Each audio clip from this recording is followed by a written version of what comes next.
నమస్తే, welcome to mega 9 TV. నేను Siraj. Bharatiya Janata party బీజేపీలో ప్రధానమంత్రి మోదీ, అమిత్ షా చెప్పిందే వేదం, చేసిందే శాసనం అన్నట్లుగా ఉంటుంది. అదే నిరూపిస్తూ కూడా ఉన్నారు. కానీ వారి నిర్ణయం సరైనదేనా అని చాలాసార్లు కూడా రుజువవుతుంది. అందుకే శివరాజ్ చౌహాన్ అయినా, వసుంధర రాజే అయినా ముఖ్యమంత్రులుగా తీసేసి పక్కన పడేస్తే సైలెంట్గా ఉండిపోయారు. నోరు మెదపలేకపోతున్నారు. అంతటి పట్టు సాధించి ఎప్పుడూ లేని విధంగా వర్కింగ్ ప్రెసిడెంట్ను నియమించారు. అది కూడా 45 ఏళ్ల బీహార్ మంత్రి నితిన్ నబీన్ను ఎంపిక చేశారు. దీనిపైన దేశవ్యాప్తంగా చర్చ జరుగుతుంది. ఇంతకీ నితిన్ నబీన్ ఎవరు? ఎందుకు నితిన్ను సెలెక్ట్ చేశారు?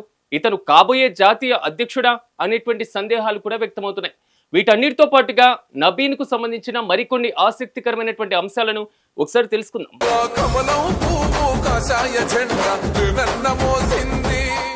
నితిన్ నబీన్ సిన్హా 1980 మే 23న జార్ఖండ్లోని రాంచీలో ఒక కాయస్థ కులంలో జన్మించారు.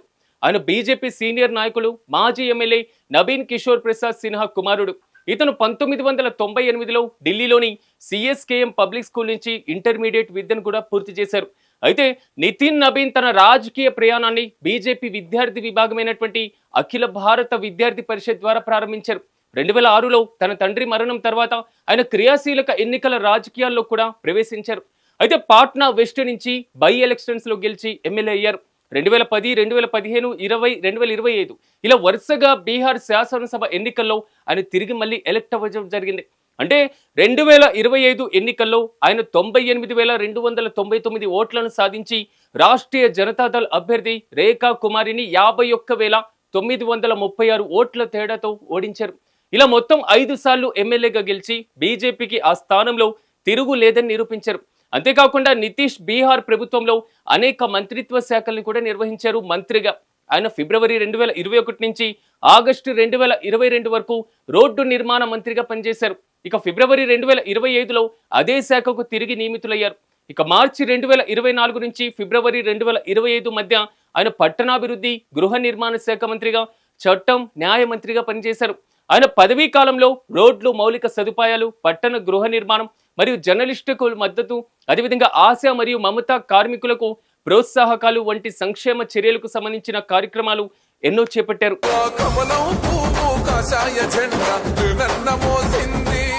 ఇవే కాదు, నబీన్ బీజేపీలో అనేక సంస్థాగత పదవులను కూడా నిర్వహించారు. ఆయన భారతీయ జనతా పార్టీ యువ మోర్చా జాతీయ ప్రధాన కార్యదర్శిగా మరియు బీజేవైఎం బీహార్ రాష్ట్ర అధ్యక్షుడిగా పనిచేశారు. బీజేవైఎంతో అనుబంధం ఉన్న సమయంలో ఆయన జమ్మూ కాశ్మీర్లో జాతీయ ఐక్యతా యాత్ర మరియు 1965 యుద్ధంలో అమరవీరులను స్మరించుకుంటూ గౌహతి నుంచి తవాంగ్ వరకు నివాళి అర్పించడం వంటి యువత సమీకరణ ప్రచారాల్లో కూడా పాల్గొన్నారు. ఆయన సిక్కింకు బీజేపీ ఇన్ఛార్జిగా కూడా పనిచేశారు. అదేవిధంగా ఛత్తీస్గఢ్కు కో ఇన్ఛార్జిగా కూడా పనిచేశారు. ఆ రాష్ట్రాల్లో సంస్థాగత కార్యకలాపాలను మరే విధంగా ఎన్నికల ప్రచారాలకు దోహదపడ్డారు. కాయస్థ సామాజిక వర్గానికి చెందిన నబీన్ సిన్హాకు ఆర్ఎస్ఎస్ నేపథ్యం కూడా ఉంది. తొలి నుంచి విధేయుడిగా, వివాదరహితుడిగా ఉంటూ బాధ్యతలను విజయవంతంగా నిర్వహించేవారని పార్టీ గుర్తిస్తుందనేటువంటి సందేశాన్ని చాటడానికే నాయకత్వం ఆయన్ని ఉన్నత పదవికి ఎంపిక చేసినట్లు విశ్లేషకులు చెప్తున్నారు. దీంతో పాటుగా యువ నాయకత్వాన్ని తయారు చేసుకోవడానికి ప్రాధాన్యత ఇచ్చారని కూడా పేరొస్తుంది. అంతేకాదు, బీజేపీ హైకమాండ్ ఇతన్ని వర్కింగ్ ప్రెసిడెంట్ గా నియమించింది.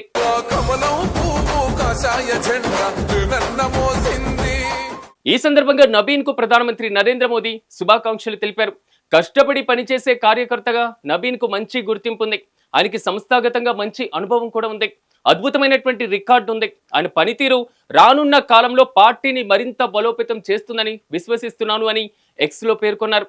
అయితే నడ్డా కూడా అభినందిస్తూ ఆయన నేతృత్వంలో పార్టీ సరికొత్త ఎత్తులకు చేరుకుంటుందని ఆశాభావం వ్యక్తం చేశారు. ఈ నేపథ్యంలోనే జాతీయ అధ్యక్షుడు కూడా నితిన్ అంటున్నారు.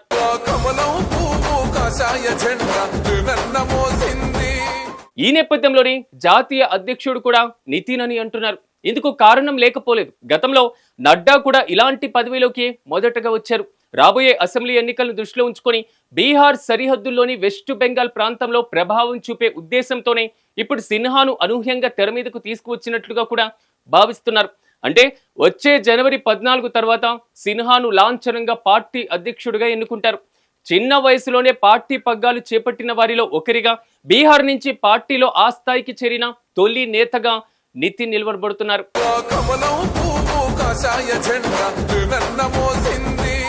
చిన్న వయసులోనే పార్టీ పగ్గాలు చేపట్టిన వారిలో ఒకరిగా బీహార్ నుంచి పార్టీలో ఆ స్థాయికి చేరిన తొలి నేతగా నితిన్ నబీన్ నిలుస్తారు. అంటే ఏప్రిల్లో జరగబోయే పార్టీ జాతీయ మండలి సమావేశంలో నితిన్ బీజేపీ జాతీయ అధ్యక్షుడిగా అధికారికంగా ప్రకటిస్తారని తెలుస్తుంది. మొత్తం మీద నితిన్ ఎంపిక మీద మీరేమనుకుంటున్నారో కామెంట్స్ లో తెలియజేయండి.